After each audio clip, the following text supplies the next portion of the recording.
और सुनो लाल बथानी के जवानों, सुनो साहिबगंज इस इलाके में रहने वालों, सुनो बरसों से गुंडागर्दी करते हुए चले आ रहे हो, सुनो बरसों से अपनी मन मुआफिक जिंदगी गुजार रहे हो, सुनो अल्लाह के नबी सल्लल्लाहु अलैहि वसल्लम ने वो मिसवाक हाथ में ली और उस लौंडी की तरफ तान ली, ऐसे करके उसकी पीठ की तरफ ले गए और मारना चाहा।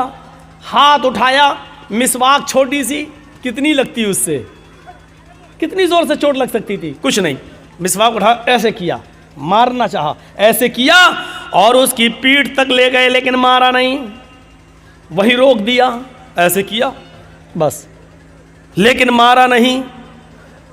आंखों में आंसू आ गए और यहीं से वापस चले और अपने हुजरे में आ गए, कुछ नहीं कहा उस लौंडी से।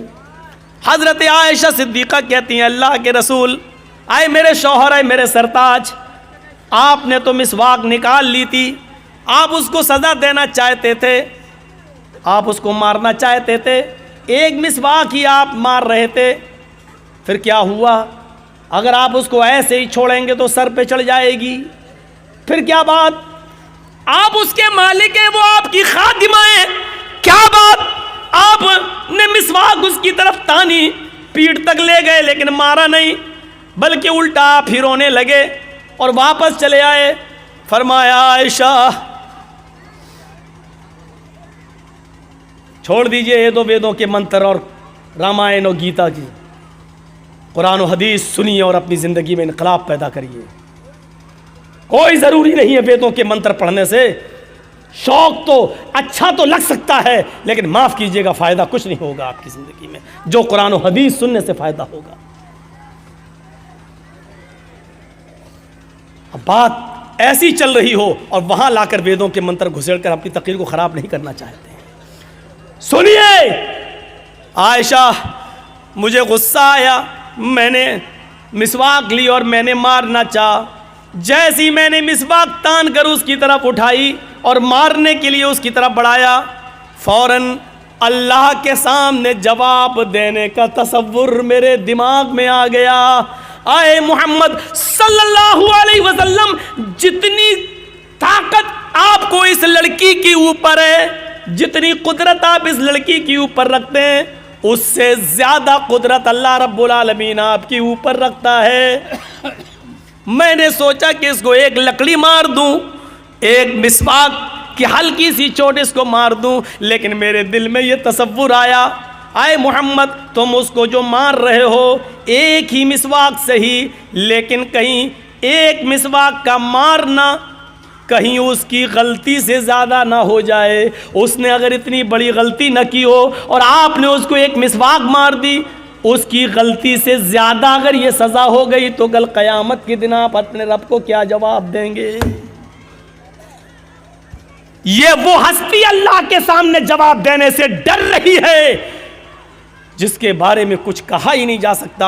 जन्नत में एक मकाम है, मकाम महमूद, और अल्लाह के नबी फरमाते हैं फ़र्ज़ नम जब भी अज़ान हो तो मेरे लिए दुआ मांगा करो और मकाम महमूद का सवाल किया करो। मुझे उम्मीद है कि अल्लाह रब्बुल आलमीन वो किसी एक बंदे को देगा और मुझे उम्मीद है कि वो मुझे देगा। ज़रा तसव्वुर कीजिए, ये उस हस्ती का डर है। हमने तो कितनों पर जुल्म किए होंगे, कितनों को गालियाँ दी होंगी, माँ बहन की गालियां, कितनों पर जुल्म और ज्यादती के पहाड़ तोड़े होंगे। बावजूद इसके कि हम जानते हैं कि हम गलत हैं, फिर भी चूंकि हम समाज के अंदर पावरफुल हैं, हमारा कौन क्या करेगा, और इसी वहमो नशे में, इसी वहमो गुमान में और इसी पावरफुल होने के नशे में हम लोगों पर जुल्म करते चले जाते हैं, हम गरीबों पर जुल्म करते चले जाते हैं। अल्लामा ज़हबी ने किताबुल कबायर के अंदर एक वाक़या नकल किया है, सुनो। अल्लामा ज़हबी ने किताबुल कबायर के अंदर एक वाक़या नकल किया है कि एक गरीब आदमी दरिया के किनारे बैठ जाता था और मछली का शिकार करता था। एक दो मछली उसको मिल जाया करती थी, वो उस मछली को बाज़ार में बेचकर अपने बीवी बच्चों का पेट पाला करता था। अगर मछली नहीं बिकती थी तो वो मछली खुद अपने घर में पकाकर अपने बीवी बच्चों को खिला दिया करता था। एक मर्तबा मामूल के मुताबिक एक बड़ी मछली उसके हाथ लग गई, वो उसको बाज़ार में बेचने के लिए जा रहा था। उस इलाके के पावरफुल आदमी की नज़र पड़ गई। उसने कहा ये मछली मुझे दे दो। उसने कहा साहब ले लो, लेकिन इसकी कीमत मुझे दे दो। मुझसे कीमत मांग रहा है, जानता नहीं है मैं कौन हूं। यहीं से जुल्म की बुनियाद पड़ती है। आप कुछ भी रहिए, लेकिन आपने अगर कह दिया मेरे बारे में सुना है मैं कौन हूं, पता लगा लेना ज़रा इलाके में, यही वो तकब्बुर है जिसके बारे में अल्लाह तबारक व अल्लाह के नबी सल्लल्लाहु अलैहि वसल्लम फरमाते हैं कि यह अल्लाह के ख़िलाफ़ ऐलान जंग है। क्योंकि तकब्बुर करने का और गुरूर करने का हक़ सिर्फ अल्लाह रब्बुल आलमीन को है और किसी को नहीं। और कोई आदमी अगर ये कहता है कि जा पहले पता लगा मैं कौन हूँ, तू अभी पहचान नहीं रहा मुझे सही से, इसका मतलब यह है कि वो अल्लाह के मुकाबले में अपने आप को खड़ा कर रहा है। अल-इज़्ज़ु इज़ारी वल किब्रियाउ रिदाई फमन नाज़ानी फी कुल्लि वाहिदिन मिनहुमा फ़क़द अज़्ज़बतुहु अज़ाबन शदीदा। यह है मुस्लिम शरीफ की हदीस के अल्फाज। अल्लाह के नबी ने फरमाया कि अल्लाह फरमाता है अल-इज़्ज़ु इज़ारी, इज़्ज़त मेरी लुंगी है, वल किब्रियाउ रिदाई, तकब्बुर जताना और किब्रियाई ये मेरी चादर है। तुम दो कपड़े पहनते हो ना, एक ऊपर का हिस्सा ढांकने के लिए, एक नीचे शर्मगाह का हिस्सा, एक कुर्ता एक पैजामा, एक कमीज और एक लुंगी, दो कपड़े आप पहनते हो। अल्लाह कहता है कि मैं भी दो कपड़े पहनता हूं। और दो कपड़े क्या हैं? अल-इज़्ज़ु इज़ारी, इज्जत ये मेरी लुंगी है, वल किब्रियाउ रिदाई, तकब्बुर किब्रियाई गुरूर और घमंड ये मेरी चादर है। लुंगी और चादर यानी इज्जत और तकब्बुर, ये दो कपड़े मेरे भी हैं।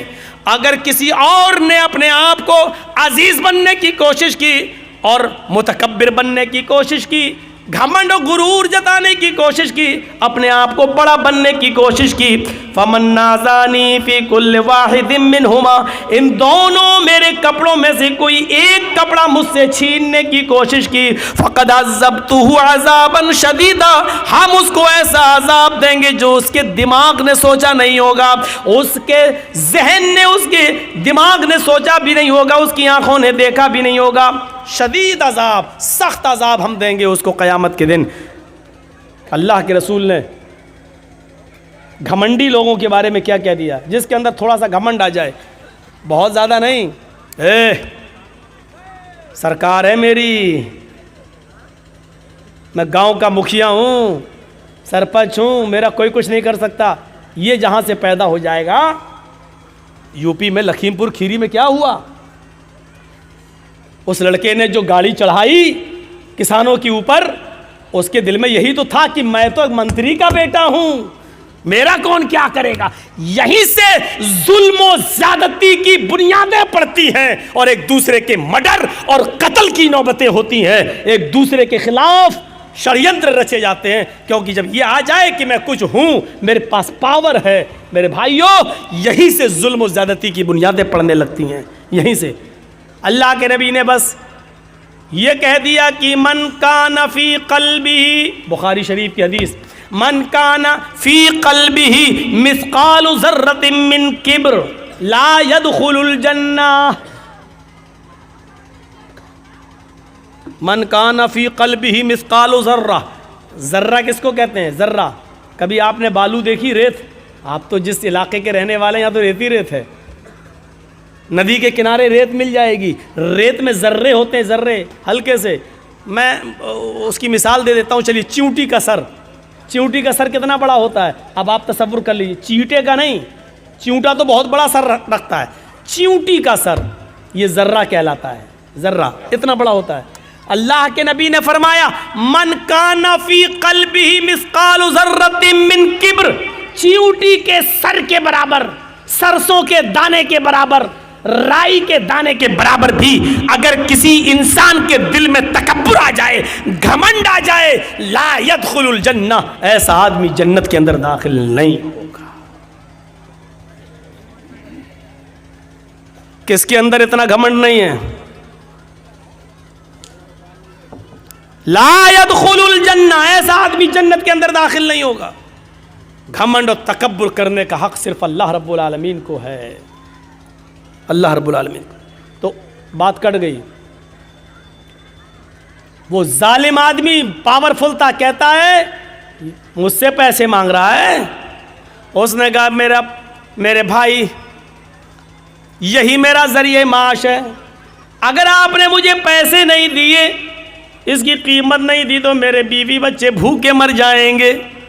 बड़ी मेहनत के बाद ये मछली मेरे हाथ लगी है, मेरे बीवी बच्चों के पेट पे लात मत मार। उसने कहा चुप।